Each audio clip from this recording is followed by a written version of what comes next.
nanti kira-kira saya tertariknya, konsentrasinya apa ya? Misalnya audit ya, audit kira-kira isu kekinian sekarang audit apa? Apa yang ingin saya rancang? Jadi alur prosesnya ini cukup rumit juga ya Bu? Cukup panjang Cukup lah ya, cukup panjang lah gitu. Kalau menurut Ibu rumit sih enggak ya, asal punya persiapan yang matang. Okay. Banyak kadang-kadang mahasiswa ini merasa ini kok berat gitu ya, padahal skripsi itu menurut Ibu sesuatu hal yang menyenangkan.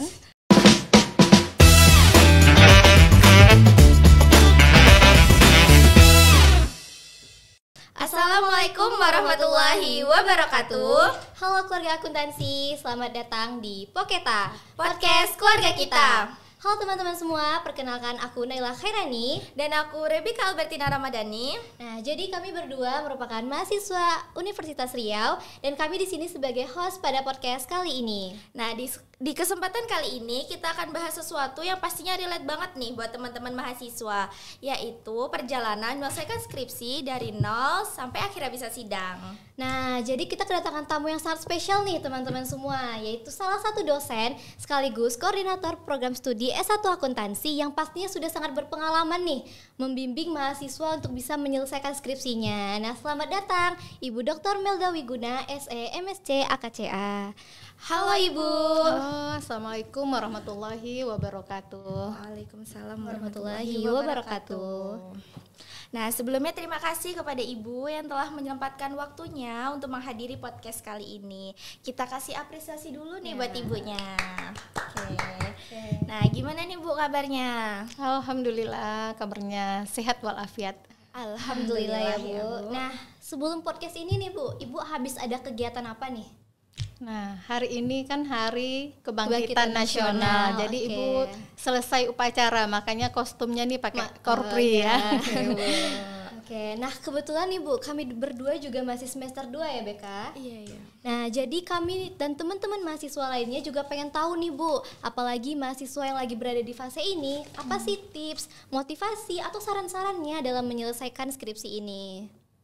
Nah iya nih Bu, ngomongin soal skripsi, kayaknya setiap mahasiswa pasti punya cerita masing-masing ya Bu. Dari yang semangat banget sampai yang menghilang. Jadi di episode kali ini kita akan ngobrol santai nih, tapi tetap bermakna tentunya. Soal skripsi dari sudut pandang dosen, mulai dari tantangan, kesalahan umum, sampai harapan dosen terhadap mahasiswanya. Oke nih Bu, nah kalau boleh tahu nih Bu, menurut Ibu apa sih skripsi itu, apa sih sebenarnya peran dan tujuannya dalam pendidikan sarjana, dan bagaimana sih alur proses dari skripsi itu sendiri?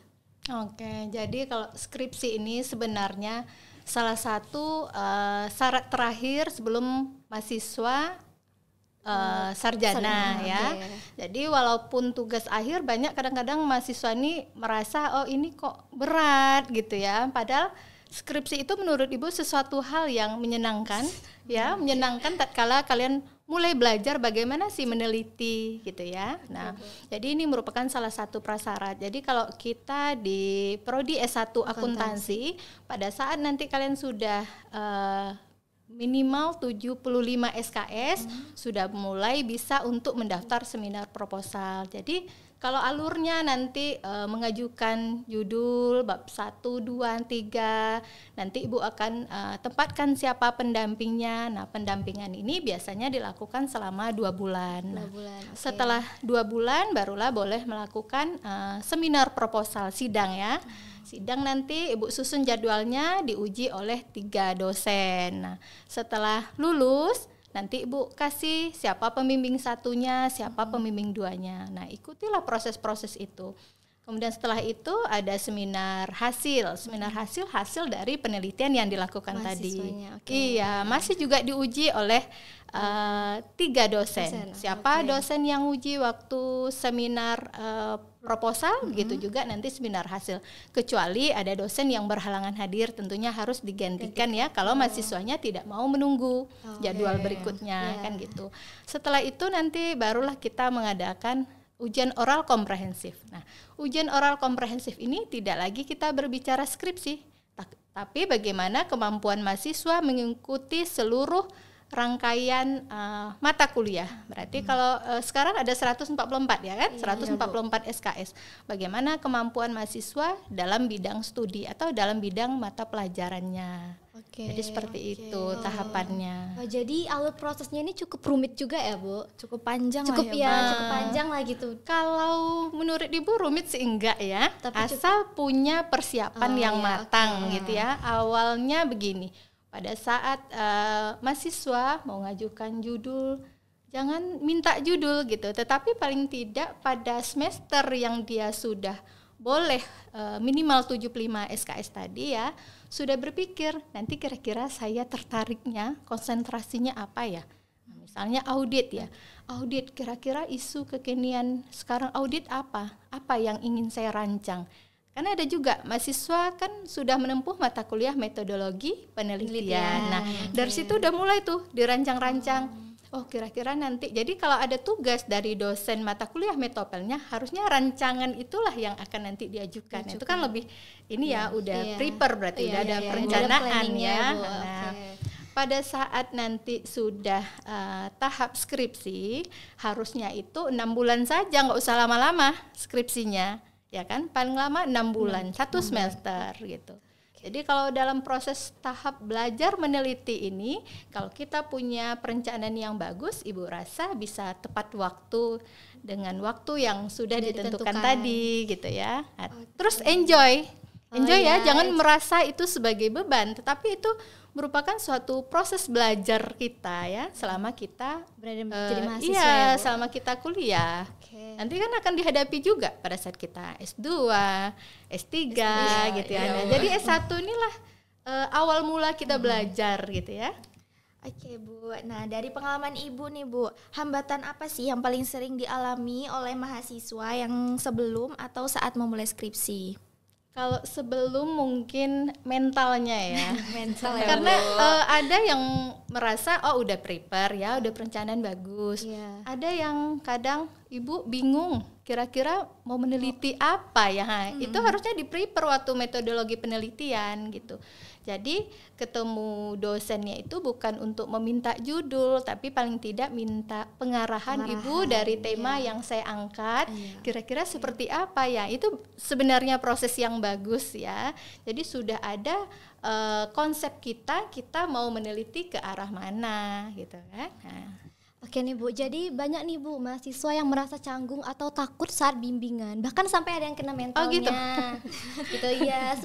Sebenarnya apa sih Bu peran dari dosen pembimbing dalam proses skripsi ini Bu? Karena kami juga pengen tahu ya Beka, apakah skripsi itu emang semenakutkan itu sih Bu? Oh tentu tidak. Kalau Ibu dari dulu tahap Ibu kuliah ya, S1, S2, S3, meneliti itu adalah suatu hal yang menyenangkan. Ya. Kalau kita meneliti terkait isu-isu tertentu, dari hasil penelitian kita punya gambaran, oh ternyata kita menemukan novelty atau kita menemukan keterbaruan yang sebelumnya kita nggak tahu gitu ya. Nah, jadi itu tadi harus prepare di awal dulu. Nah, kemudian tugasnya dosen pembimbing, nama juga pembimbing ya. Membimbing. Jadi si mahasiswa jangan takut untuk dibimbing ya, jangan takut ketemu dosen pembimbing, nama juga dibimbing ya. Pembimbing 1, ada pembimbing 2 gitu. Oke, oh ya Bu, kami juga ada sedikit cerita nih Bu, pengalaman kami. Gimana minta tuh? tanda tangan dosen PA KRS saja lumayan sulit ya. Gitu. Ngurus kesana kesini. Nah, apalagi untuk skripsi. Jadi gimana nih tanggapan Ibu? Kan terkadang ada nih dosen yang sulit untuk ditemui, dan bagaimana solusinya? Berbicara dosen PA, namanya juga dosen PA, berarti dosen penasihat akademis. Sebenarnya dosen PA ini adalah orang tua kedua kalian setelah orang tua di rumah. Kenapa Bu ada dosen PA? Karena jumlah mahasiswa kita kan banyak ya. Kalau sekarang aja 1.327 yang masih aktif. Nah, kalau sebanyak itu korprodi langsung yang menghandle kan bisa dibayangkan gimana repotnya ya. Jadi untuk itu Ibu bagi. Misalnya dosen A dia punya anak PA-nya mungkin 20 orang atau 15 orang. Jadi dibagi-bagi setiap angkatan itu pasti ada dosen PA-nya. Nah, dosen PA ini adalah tempat kalian berkonsultasi sebenarnya sebelum ke koordinator program studi. Nah, jadi dosen PA misalnya boleh cerita terkait akademik. Jadi kalau ketemu dosen PA-nya bukan, Bu, mau minta tanda tangan. Bukan ya, tapi mau konsultasi. Nah, konsultasi itu bisa dalam bidang akademik. Ya, misal bidang akademik, Bu, kira-kira semester ini saya IPK-nya sekian. Mata kuliah ini kira-kira saya ambil nggak sekarang? Atau kalau udah 75 SKS, bagusnya saya udah memulai untuk sempro belum, Ibu? Memulai untuk mengajukan judul belum? Nah, itulah dia tempat berdiskusi, berkeluh kesah gitu ya, menyampaikan. Jadi supaya tidak ada yang istilahnya mental health itu ya. Ya, barulah kalau persoalan itu memang harus diselesaikan oleh koordinator program studi, biasanya dosen PA menghubungi, coba tanya ke korprodinya gitu kan. Jadi seperti itu seharusnya ya Bu, idealnya. Nah, seperti yang kita bahas tadi nih Bu, mengenai dosen yang sulit ditemui itu menjadi salah satu penyebab kenapa semangat mahasiswa itu jadi naik turun. Nah, menurut Ibu, apa sih tips agar kita sebagai mahasiswa itu bisa tetap konsisten dalam mengerjakan skripsi? Tipsnya kalau Ibu namanya mahasiswa harusnya semangatnya membara ya kan, semangat juangnya, kemudian mentalnya. Nah, kalau Ibu sebagai koordinator program studi, Ibu sudah ada tuh kalau kalian lihat di ruang dosen ada Ibu tempelin kan jadwal offline dosen si A, ya kan. Nah, nanti dosen diisi. Jadi mahasiswa kalau misalnya chatnya belum sempat dibalas sama dosen kan bisa, oh hari apa nih kira-kira Ibu nih yang bisa bimbingan. Nah, jadi memang harusnya seminggu sekali harus ada proses bimbingan supaya waktu kelulusannya juga bisa 1 semester tadi ya, nggak lama-lama gitu. Jadi tipsnya memang harus punya planning tadi yang Bu sampaikan di awal tadi, bagaimana kita menulis dulu proposal bab 1, 2, 3-nya, kemudian kita udah punya isu kekinian yang kita ingin angkat gitu ya. Kemudian rajin konsultasi. Nah, kemudian kalau sudah direvisi segera, misalnya gini, dosen pembimbing bilang 1 minggu lagi ya balik lagi. Nah, itu harus disegerakan. Jadi nggak usah hilang lama-lama. Nah, jadi seperti itu. Jadi kegigihan. Ini kan namanya proses yang harus kita lalui. Karena mahasiswa ya memang seperti itulah proses yang lumrah yang harus kita lalui. Ya, bagaimana kita melalui itu dengan penuh kesabaran ya. Tantangan-tantangan itu pasti ada. Itulah namanya proses belajar. Jadi proses belajar itu tidak hanya di dalam kelas, tetapi bagaimana proses belajar itu juga tatkala kita menghadapi tantangan-tantangan, bagaimana diri kita menyikapinya, bagaimana kita mencari solusinya, bukan menjadikan beban. Nah, makanya kadang Ibu juga sering mengingatkan kepada mahasiswa, ayo bergabung di HIMA ya. Nah, kalau bergabung di HIMA paling tidak kalian punya pada saat terbentur tadi, oh bisa curhat nih sama kakak tingkatnya, gimana ya Kak tipsnya. Jadi tidak hanya curhat ke dosen PA-nya, tetapi kakak tingkat kakak yang udah berpengalaman ya. Jadi nanti kalian juga akan dibimbing. Ibu biasanya setelah ujian kompre, Ibu suruh para alumni lah Ibu katakan ya, masuk ke dalam suatu grup yang udah Ibu buat. Nah, jadi grup itulah nanti tempat Ibu meng-share, oh ini ada lowongan nih pekerjaan yang bagus, informasi gitu ya. Jadi sinergi hubungan kita dengan prodi S1 akuntansi ini tidak hanya terputus pada saat kalian berakhir di kompre, tetapi juga terjalin sampai kalian bekerja. Ya, itu namanya alumni, sinergi antara mahasiswa, kemudian alumni, kemudian dosennya, itu terus berlanjut. Oke, last question ya Bu. Apa pesan-pesan Ibu untuk mahasiswa yang sedang atau baru memulai skripsi? Jadi intinya itu harus punya semangat ya, semangat. Gitu. Kemudian jangan putus asa. Kemudian juga rajin ya, rajin. Kemudian rajin ini banyak hal, rajin bimbingan, rajin membaca, ya kan, rajin mencari informasi gitu. Jadi kita punya planning. Nah, Ibu juga di prodi kan punya target ya, paling lama 4 tahun, paling lama ya, udah lulus, kita ikuti aturan-aturan yang ada gitu.